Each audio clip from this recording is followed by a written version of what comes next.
Give it up for India's leading business coach, Rajiv Talreja. When you fulfill the need, people will fulfill your pockets. Just because you don't know does not mean it is not possible.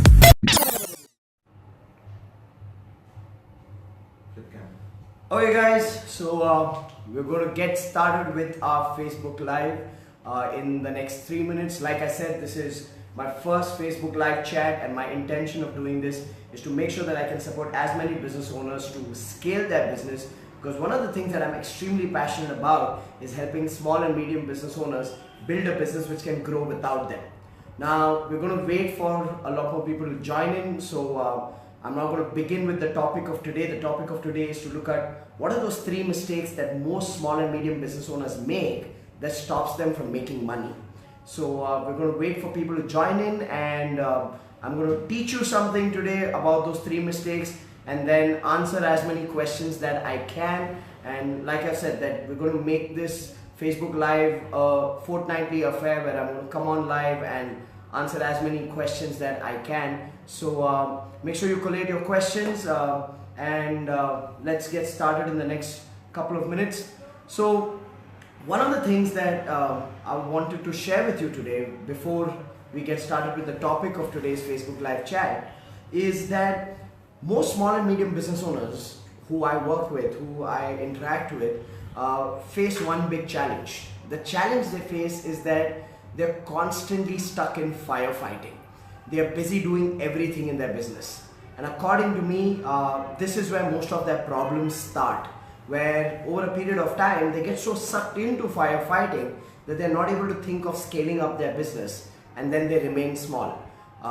One of the things I'm extremely passionate about is how I can support small and medium business owners who, according to me, are the life of any nation's economy.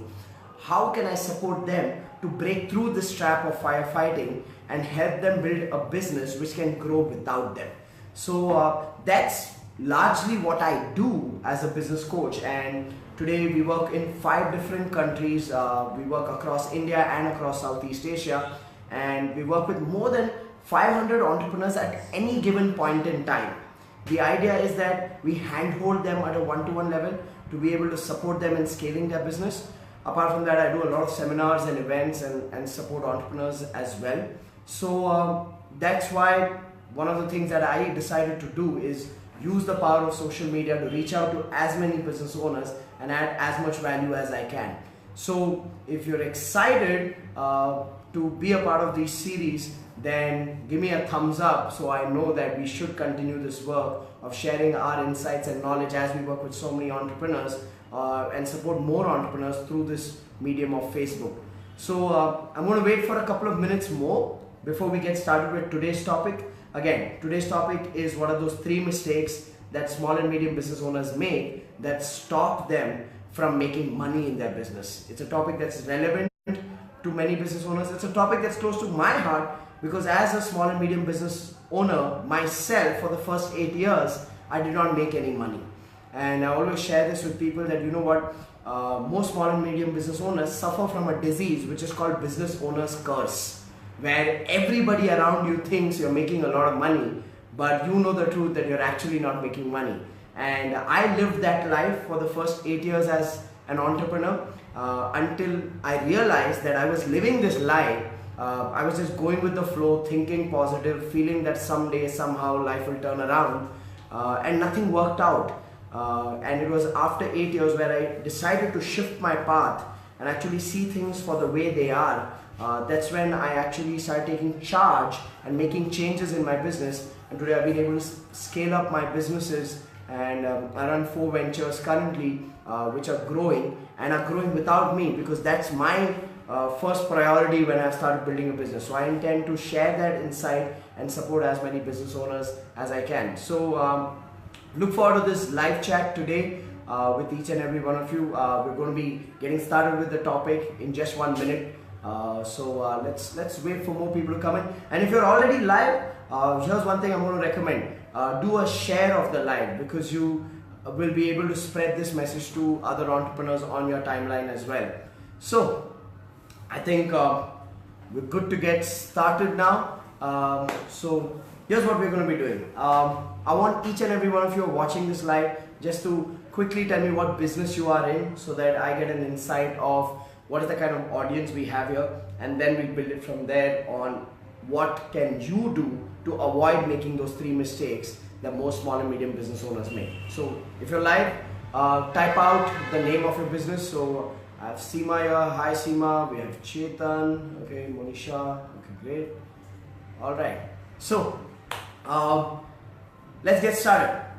3 mistakes that entrepreneurs make, which is very, very common. Here's the first one, and I'd like you to make notes. Okay. So the first big mistake a lot of entrepreneurs make while building a business is that they do not hire a team. Okay, they do not hire a team, and this is where the collapse actually begins. I want you to think about it. Most small and medium entrepreneurs have this notion that hiring is an expense, so they want to avoid this expense. They don't want to risk their money and their resources on hiring people, and therefore they end up doing everything by themselves. Now, when you end up doing everything by yourself, this is a bigger risk. What I want you to understand is this: to build a scalable business, you need teams. You need people in every single function of your business. For a business to make money, the business has to do certain activities consistently. Think about it. For your business to make money, you need to have an activity of marketing happening consistently, so you're generating new leads. You need to have sales happening consistently so that you're converting the leads that you're generating and generating revenues out of that. Okay? You need to have your operations capacity to be utilized so that you're profitable. If your operations capacity is not utilized, you're not going to be making money. Now, when marketing has to happen consistently, sales has to happen consistently, operations has to happen consistently, accounts has to happen on a timely basis. You need to create new products, new services, explore new avenues, and do some research continuously. There's so much that has to happen continuously and consistently for a business to be successful. But what happens in small and medium businesses is that the entrepreneur's mindset is that, you know what, I'm not making enough money myself, so let me not hire people, and therefore let me do everything by myself. Now, when you end up doing everything by yourself, there are 2 risks that you're putting yourself under. Firstly, you're not going to be able to do everything consistently. You will only do things where there is a crisis. For example, let's just say you don't have leads, okay, and you realize you don't have any leads. Then suddenly you start playing the role of a marketer and start marketing to generate leads. Or when you generate a lead, then you suddenly switch a hat and become a salesperson, and you go out there to convert that lead. Once you convert the lead, then you get into operations to start handling and servicing the customer. Now, I want you to understand this. If you're doing things in a sequential manner, that is a huge risk, because when you're doing operations, marketing and sales is not happening. When you're doing marketing, sales is not happening. So you need to understand this, that the key to creating money for yourself in business is to make sure all these activities happen consistently and simultaneously, not sequentially and based on crisis. Okay? And for that, you need to build a team. Now, some entrepreneurs stay away from building a team because they feel hiring is an expense. Now, if you feel hiring is an expense, I have a statement that I want you to write down. If you feel hiring is an expense, not hiring is more expensive. Write this down. Not hiring is more expensive. Now, you must be wondering, what does he mean by not hiring is more expensive? Well, what I mean is that if you are not hiring, you are doing everything by yourself, and you will end up doing everything by yourself for the rest of your life because you are not hiring. That is more expensive. Your time is valuable. You need to focus on scaling the business. But if you are stuck in day-to-day operations, game over, my friend. You're going to be stuck in firefighting for the rest of your life. So the first mistake I see a lot of entrepreneurs make is that they don't build a team because they look at hiring as an expense. Or some entrepreneurs are open to building a team, but they want to hire cheap talent. Now write this down. Most entrepreneurs want to hire cheap talent. Now, if you understand the words cheap and talent, they don't match. Okay? But the psychology of most small and medium business owners is, I can't pay someone a high salary. So I want people who will come at a low cost. Please understand that this is a trap, because when you hire someone for a low salary, firstly you have convinced yourself that this person cannot produce the result, which means you're giving them a job, you're going to pay them money, you're going to be teaching them, and you will be doing their work. Now think about this. If you're giving somebody a job, teaching them, paying them money and doing their job, then what's the point of hiring them? That is a trap again. I always tell entrepreneurs this: talent comes at a price, and if you're not willing to pay the price, you'll pay a larger price.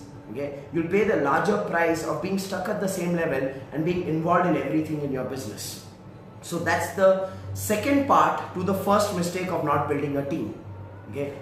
The third part about not building a team, where most entrepreneurs get it wrong, is that they look at hiring as the end of their duty, which means once they've hired a person, they feel their job is done. Let me tell you this: your job does not end at hiring. Your job starts with hiring, which means once you've hired a person, you got to train them, you got to coach them, you got to mentor them, you got to hold them accountable, review their performance, manage their work, give them feedback. You got to do all of this to make sure that you get the best out of every person. But a lot of entrepreneurs are reluctant in doing that. They tell me, Rajiv, if I have to sit and do all this by myself, I rather do the work by myself. What they forget is you can do the work of one person, but when you are managing a team, you can manage many people. Okay? And if you're not open to managing people, then here's what you are going to be doing. You're going to be hiring people and not getting the best out of them.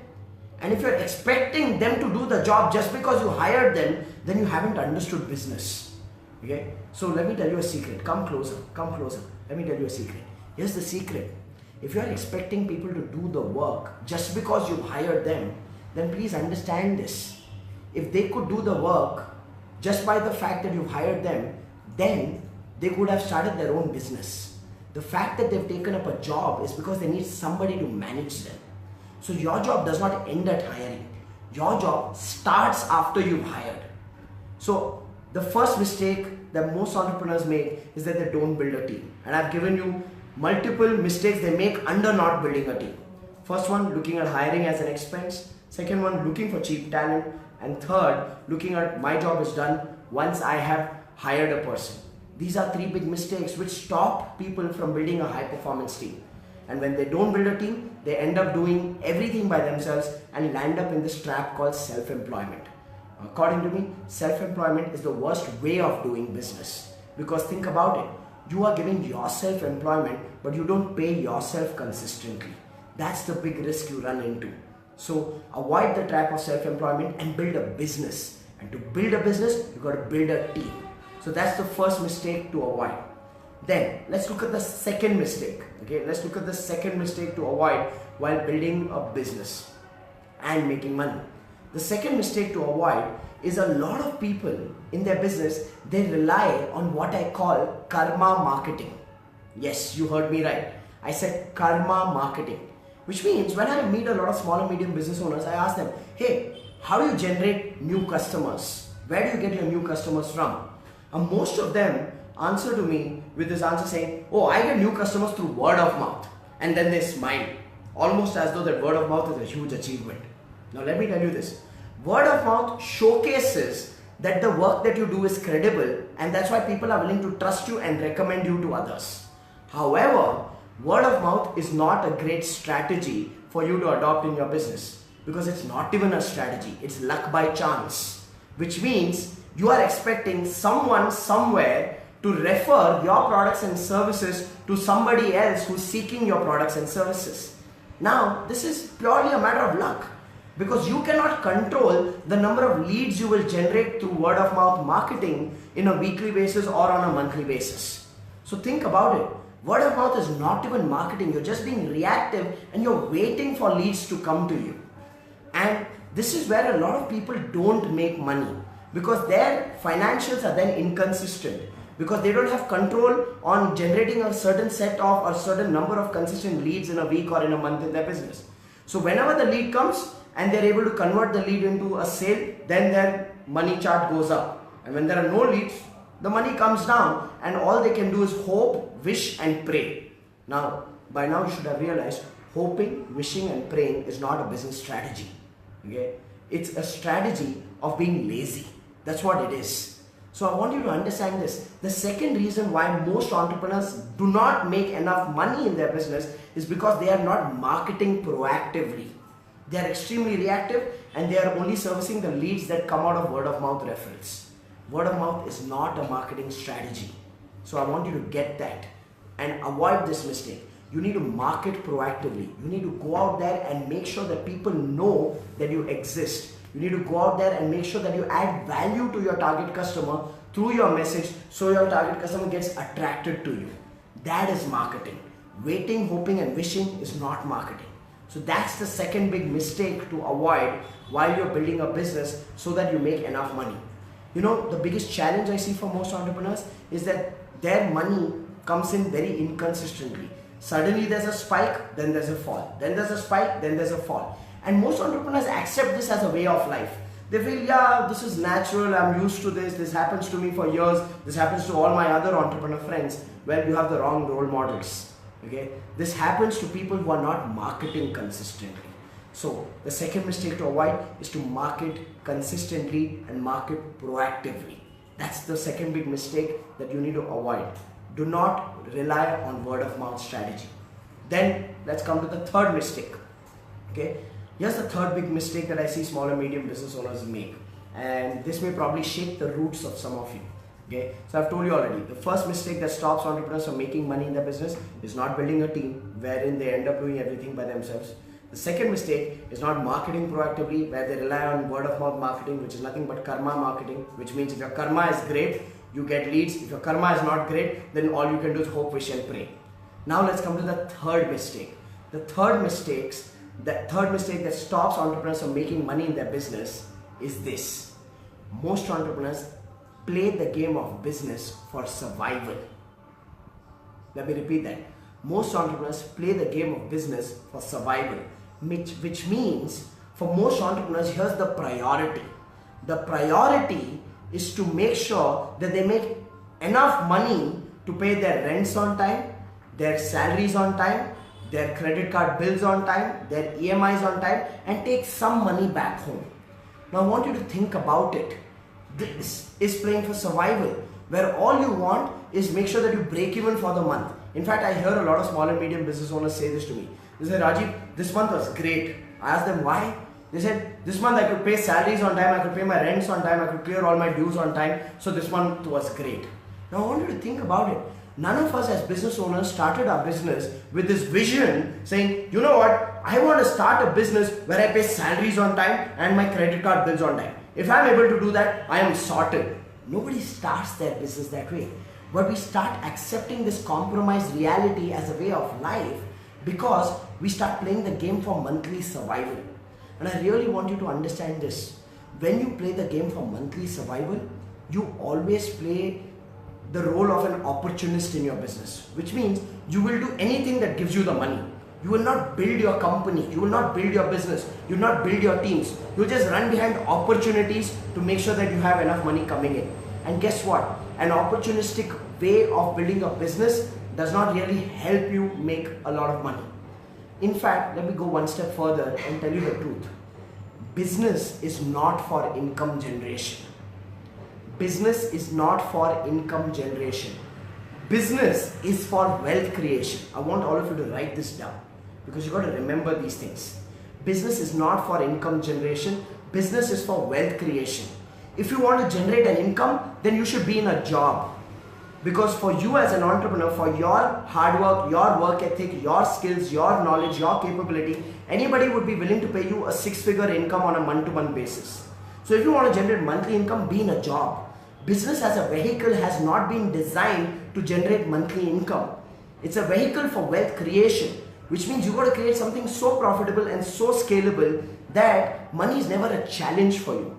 Now the challenge is most entrepreneurs have a business model which does not meet this requirement of being profitable and scalable. Most entrepreneurs have a self-employed business model where all they are focusing on monthly income generation for themselves, and that's why they are getting it wrong.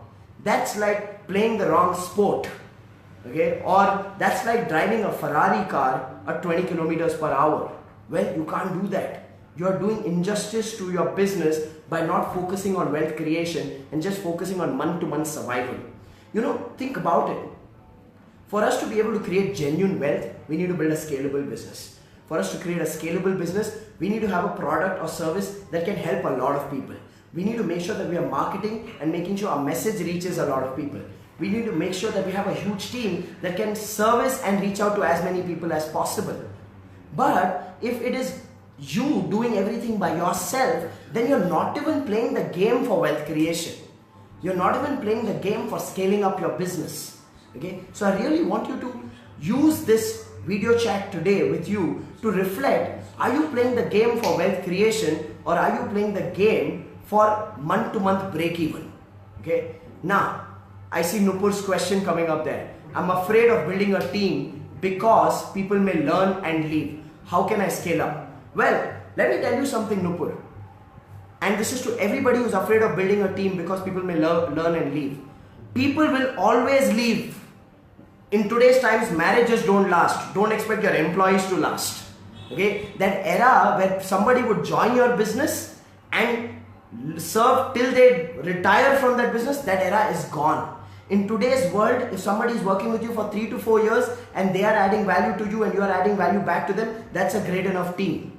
Now, if your fear is that people will learn and leave, I want you to accept people will leave. People will not stay with you forever. And think about it. How do large organizations work? Do people leave large organizations? Absolutely. People do leave large organizations. But does that stop their continuity? Does the boss or the entrepreneur of a large organization start beating his chest saying, oh my God, people left, now we'll have to shut down? No. They understand that it's a game where some will stay, some won't stay, so what? We got to keep building. So Nupur, I'm going to urge you, okay? Let go of this need that everybody has to stay, because you have this need, you're not going to be scaling up your business and you're only going to remain small, okay? So play the game. Okay, I have a team of 20 people. People meet my team and say, wow, you have a phenomenal team. How did you build this team? And let me tell you the truth. How did I build this team of 20 phenomenal people? Well, I've had 132 people joining, leaving or being fired. So it's a process. We got to go through it. We can't go into coma just because somebody left. That's the appetite you got to build as a business owner. Otherwise, you'll play small and be a self-employed person for the rest of your life. Okay? Shika's question, I'm not able to ask for the money. Well, I see this challenge all the time, Shika. Especially for those of us who come from middle class backgrounds, our mindset is, you know what, as long as I'm serving people, that's great. But you know what, you need to understand this. If you're not asking for the money that you deserve, you're not serving your purpose. Okay? You got to be very, very clear and guilt-free that you deserve what you're demanding. And do work only when you're getting paid. So Shika, it's something that you got to let go of here, your relationship to money. Dinesh, how do we deal with the lag period till we break even, thereby break even and then one second. I think the question vanished, Dinesh, just give me a moment. Okay, how do we deal with the lag period till we break even, their big salaries as a startup? Well, Dinesh, here's something that I want you to understand. If you're a startup and if you do not have the financial liquidity to pay out salaries, okay, then you got to be able to give something of value to people. And I'm not saying give away equity on day one, but you got to give something of value to people which excites them to be a part of your journey. Okay, and if you have people who come from a transactional mindset, and this is where a lot of entrepreneurs get it wrong, they hire people and their people hold them at ransom. They say, if you're not going to pay me this, then I'm going to leave the business. Well, then those are not the kind of people that you need at that stage. You need people who are willing to invest their time with the clarity that they will be taken care of. Okay? And you got to excite people with your story, Dinesh. You got to excite people with your vision. And if your vision is not exciting enough for people, then you got to shift what you're doing or shift the way you're communicating your vision. Okay? So that's that. Okay. Harry's question, how do we create a product or service that we narrow down and price it at the right range when people look at digital marketing industry and look for an end-to-end solution, which is not possible? Okay, so Harry, I hope I got your question right. What you're saying is that how do you create the right pricing for your product or service? Well, let me tell you something. there's a deeper challenge. The challenge is not price. The challenge is lack of marketing. Those of you who are getting stuck in negotiation battles and are losing deals because your customer is comparing you with a competitor, well, you need to understand this. If you market enough, then you give yourself the courage to hold on to the price that you deserve. And only people who resonate with that quality and that price will work with you. But if you're not marketing enough, then you'll have this fear of losing out, because of which you'll work at the price of the market. So that's why I say you got to market consistently. You got to do marketing consistently so that you have leads in your pipeline. So when somebody does not even buy, it doesn't hurt you much. You're relaxed about it, saying, okay, this is my price. They're not willing to take it. Fair enough. Who's next? And I can say this to you safely because that's how I built my businesses. It's not like I close every client that we pitch to. Even I lose clients. But I'm very comfortable with losing clients because I'm very clear about what's my boundary offer. I'm clear about the money that I charge and the money that I deserve. So it doesn't hurt me as long as I have leads in the pipeline. So Harry, do more consistent marketing, have a bigger pipeline of leads, and hold your price, hold your profitability. That's what I would recommend to you. Alright. Okay, as a business owner, how will I review my team's performance? Vinod's question. Well, Vinod, I'm not trying to sell you something, but I'm going to give you something. Get a copy of my book, Lead or Bleed. There's a chapter there where I teach something called as a stop review system. It's a very, very powerful review system. And if you use that review system, I promise you, you will send me a private message saying, Rajiv, this has changed my life. I receive messages on a day-to-day basis of entrepreneurs who are using the stops review system that I have put in my book, Lead or Bleed. Vinod, use it. Okay, I promise you that review system is so comprehensive, so tight that you will hold people accountable, but you will do it with respect and you will focus on solutions and you will be in control and make sure that progress is happening in your business. So Vinod, that one's for you. Alright, Shika, thank you. Syed's question. How as a solopreneur is self-employment business can start with building the team? Well, firstly, Syed, what you need to understand is this. You got to know what is your end point. Where do you want to take your business? Do you want to be solo for the rest of your life? Okay. And if you don't want to be solo for the rest of your life, then what is stopping you from hiring today? Probably it's lack of money. And you're telling yourself that once I make the money, I will hire people. Well, Syed, the truth is this. To make the money, you need to hire people. A lot of people have these notions that say, once I have the money, I will do this. Well, to make the money, you got to do it. So business is an activity which runs on the principle of nature, which says first sow, then reap. The challenge with self-employed mindset entrepreneurs is they first want to reap, then they want to sow. Now let me tell you something. None of us are bigger than nature. So let's submit to nature's rules. Nature's rules is first sow, then reap. So Syed, guess what? You go out there, invest, hire a team, you'll figure a way out to make the money to pay them the salaries. It's just your fear that is stopping you from taking that decision of hiring people, and it's your comfort zone that's keeping you in the place where you say, let me do it by myself first and let me make enough money. That's not going to work, Syed. You need to build a team if you're serious about building a business. If you're clear you want to be self-employed, then great, I have no complaints. But if you want to build a business, then go out there and build a team. Alright, Sachin, what should we do when we feel stuck? How to handle emotion? Okay, so let me tell you something, Sachin. Firstly, don't judge that you're feeling stuck. Don't judge if you're feeling negative emotions. Negative emotions is normal. It is normal for us to feel negative emotions. You know, sometimes people ask me, Rajiv, how do I stay motivated all the time? Let me tell you, that's a lie. Anybody and everybody has their low patches. The challenge is when we read books, we watch YouTube videos, okay, when we go attend seminars and we see people who are inspiring us, we have this notion, wow, this guy is so inspiring, he's high energy all the time, I want to be high energy all the time.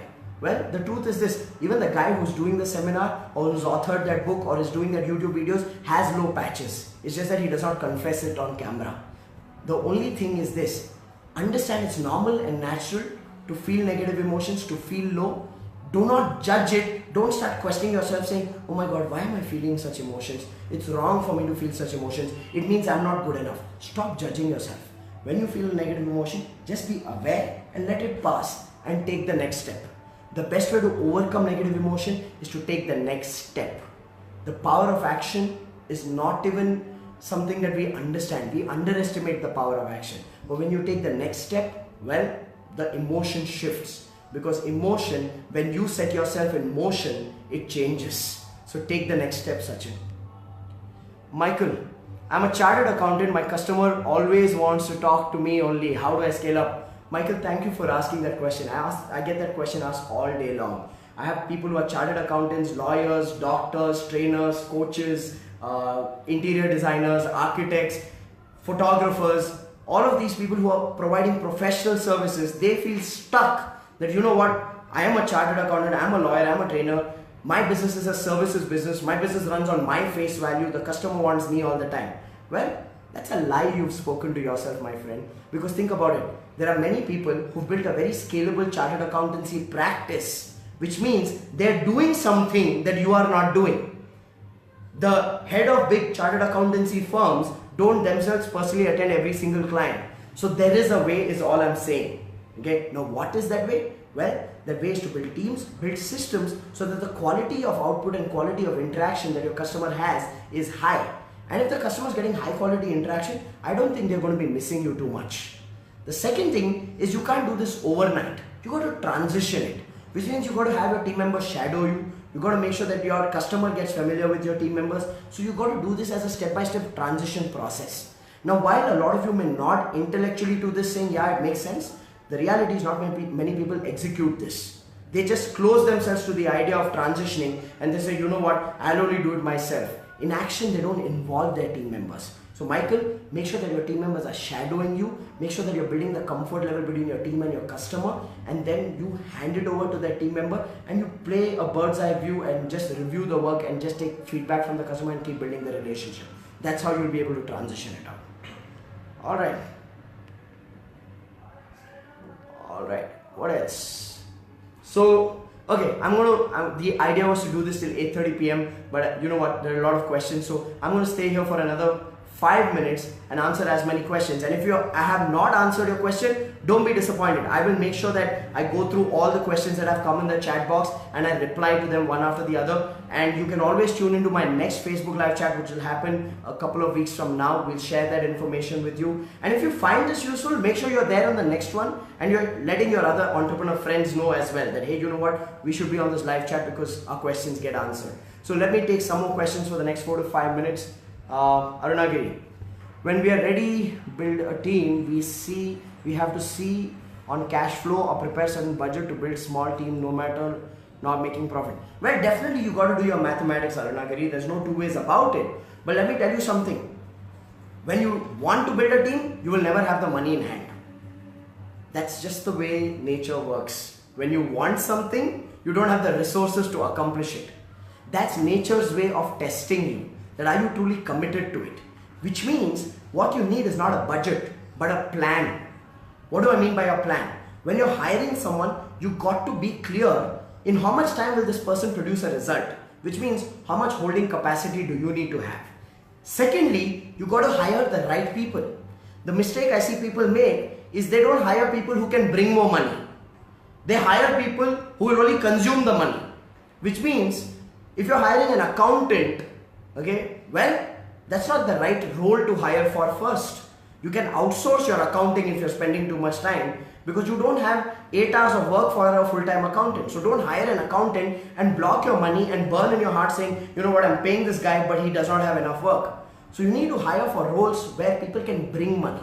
So build a marketing team, build a sales team. Now to be able to do that, you need to develop your marketing and sales knowledge so that you can hold your team responsible. Look, I always say this to entrepreneurs. You need to know everything, you need to do nothing. You need to know everything, you need to do nothing. Which means when you know everything, nobody can take you for granted. And then you build a team. Have clear goals, clear review systems. Be realistic about the turnaround time that they would take to produce results. Give them that time, give them that support. So prepare yourself for that. But don't wait for having enough money so you can hire. That preparation and that clarity is more important than the money, in all honesty. Okay? Ramakrishna Reddy. Rajiv, in my business, many customers are asking more discounts and comparing always with competitors. Sometimes we can't afford and losing business. Well, Ramakrishna, My answer to you is marketing for two reasons. You got to do more marketing so that you have more leads in your pipeline. So the loss of not getting some customers does not affect you too much. The second reason why you need marketing is because marketing creates a perception that differentiates you from your competitor. And when you differentiate yourself from the competitor, you will see that your customer wants to work with you no matter what your price is. And trust me on this, I worked with 5,000 entrepreneurs, hand-holding them at a one-to-one level across 130 different industries. And I have always seen that entrepreneurs that market themselves have a better bargaining power than entrepreneurs who don't market themselves. So there are two reasons why you really need to do marketing, my friend. One, so that you have enough of a pipeline. So some customers who are budget focused, you don't lose yourself when you're losing them. And two, you do enough marketing so that your positioning is different. And when your positioning is different, your customer is willing to give you the value that you deserve. So that's what I would say to you, Ramakrishna. Pritesh, share your views on changing the ways of old employees operate and not accept new methodologies. Thank you so much for asking that question, Pritesh. And I completely understand this. While I coach a lot of business owners, their biggest fear is how will my old employee respond to this? Because the new ones are like fertile soil. They are open for anything to grow. The old ones, they have weeds in their head. Now here's the thing with the older employees. It's also an emotional challenge for an entrepreneur, and I understand that. Because that's the person who helped to bring the company to this point. But now what's happened is this old employee who contributed in the past now has become like a zamindar, like a landlord. And he's sitting there with his position and hierarchy saying, I don't have to change, right? Now here's what you need to do. You need to have a one-to-one, heart-to-heart conversation with the old employee, where first step, you're acknowledging their contribution. You're letting them know that, you know what, you've helped me build the business till here. But now, if you are not learning and you are not adapting, you are coming in the way of the growth of the business to the next level. And the rule is very simple. The business and the goals come first, people come second. And you got to let them know that your intention is to support them to continuously grow. They can't sit back saying, you know what, Pritesh, I've done this for 15 years, I've done this for 20 years, I'm in my mid-40s, now I'm going to stick to the old ways of doing. Let them know that if they are going to stick to the old ways of doing, they are a hindrance to the business. They are not adding value. And you are extending your hand forward to support them to change, to support them to develop new capabilities. But if they are not willing to take that support, then they are the problem. And if they are the problem, then you should be guilt-free in letting them go. So please understand this. Be fair, be just, acknowledge their contribution, make an appeal to them to be open to learning and growing. If they are not open, then you need to understand that they are the problem. You can't let them hijack your business. You got to let them go then. Okay. So I hope that helped. Okay. Last one, Mandar. How to attract good skilled people who avoid small companies for big brands despite offer of good packages? Well, Mandar, if somebody says you are too small a brand for me to join, firstly don't hire them. Because even if that person joins after you give them a good package, you will be their subordinate and they will be their boss. They will always make you feel small, that you know what, your company is not good enough, I come from a big background, and you will only end up being a slave to that employee. Not worth it, my friend. Secondly, times are changing. I really want you to understand this. Today, a lot of people understand that it's better to work with a smaller business and have a significant role than to work in a large enterprise and have an insignificant role. So times are definitely changing, Mandar, and capitalize those times. Let people know that you want people who want quality of work rather than logo of company. People who want logo of company cannot build successful careers anymore. That era is gone. That era used to work from 1996 till 2012, where bigger the brand you are working with, bigger the career you can make. Today, in the biggest of organizations, people are doing most irrelevant jobs, feeling lack of satisfaction, getting paid peanuts, not having significant career growth. So the market understands today that it's okay to work with a smaller organization which has a larger growth curve, a larger learning curve, than work with a bigger organization. So Mandar, for you, my answer is going to be have conviction in your business. Don't run behind a candidate to impress them that you're good enough for them to join you. Because even if you attract them, they will turn out to be a pain. Does that make sense, Mandar? Thank you so much. Alright, so here's what I'm going to be doing. Guys, it's a Saturday evening. we better go out there and spend time with our families. Firstly, thank you so much for being on this Facebook live chat. I hope it added value to you. Well, if it added value to you, please drop your comments. And if I haven't answered your questions and you put it on the comments, I promise you I will revert to you with an answer in the next 48 hours. So this is Rajiv Talreja signing off from my first Facebook live chat. Thank you so much for being here. I look forward to seeing you in my next live chats, and make sure you spread the message. Thank you so much, guys, and see you in the next one.